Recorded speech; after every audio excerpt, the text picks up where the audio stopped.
হাইলাকান্দি জেলার কাটলিছড়া বাইপাস থেকে দীননাথপুর হয়ে নতুন বাজার পর্যন্ত রাস্তা চলাচলের অযোগ্য হয়ে পড়েছে। রাস্তায় বিশাল বিশাল গর্তে জমে থাকছে জল, বৃষ্টি হলে এক হাঁটু কাদা, শুখা মরশুমে ধুলোয় শ্বাসকষ্ট, সব মিলিয়ে এই রাস্তায় চলাচল দুঃসাধ্য হয়ে উঠেছে। শনিবার শতাধিক গ্রামবাসী দীননাথপুর বাজার এলাকায় বিক্ষোভ দেখান।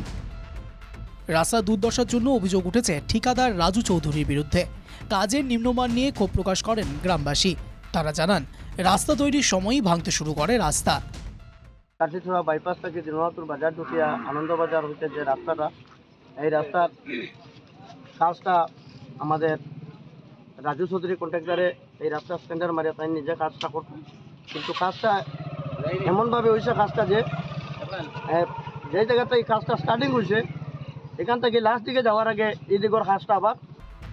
রাস্তার বেহাল দশায় যানবাহন চলাচলে গুরুতর সমস্যা হচ্ছে। রাস্তা মেরামত হওয়ার কয়েক মাসের মধ্যেই ভেঙে চুরে একেবারে জরাজীর্ণ হয়ে পড়ছে। গাড়ি গুড়ি চলাচলের খুব কষ্ট, মানে রাস্তার অবস্থা এত খারাপ, মানে আপনারা দেখবা রাস্তাটা যাওয়ার সময় তো বাওয়ার সময় যে রাস্তাটা কীরকম কাজ হইল, মানে 6-7 মাস গেছে না কাজটা, মানে একদম ফাটিয়া সাটিয়া বেকার হয়ে গেছে। এরকম কাজ আমি আমার বছর মাঝে, আমার এই বয়সের মাঝে আমি কোনো জায়গায় দেখছি না যে এইলা কন্ট্রাক্টারের কাজ। রাস্তার জন্য বরাদ্দ হয়েছিল 12 কোটি টাকা, কিন্তু অত্যন্ত নিম্নমানের কাজের জন্য ফের চলাচলের অযোগ্য হয়ে পড়েছে রাস্তাটি। গ্রামবাসীর অভিযোগ, ক্ষমতার অলিন্দে যাতায়াত রয়েছে ঠিকাদার রাজু চৌধুরীর, প্রতিবাদ করেও লাভ হয়নি।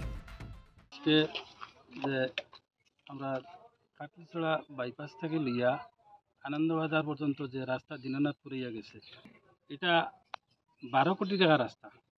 12 কোটি টাকার রাস্তার কাজ হয়েছে, কিন্তু কাজটা অত নিম্নমানের কাজ হয়েছে, এটা তখনও আমরা প্রতিবাদ আনছি, কিন্তু রাজু চৌধুরীর মতো মানুষের আমরা প্রতিবাদ করিয়া কিছু করতাম পারছি না।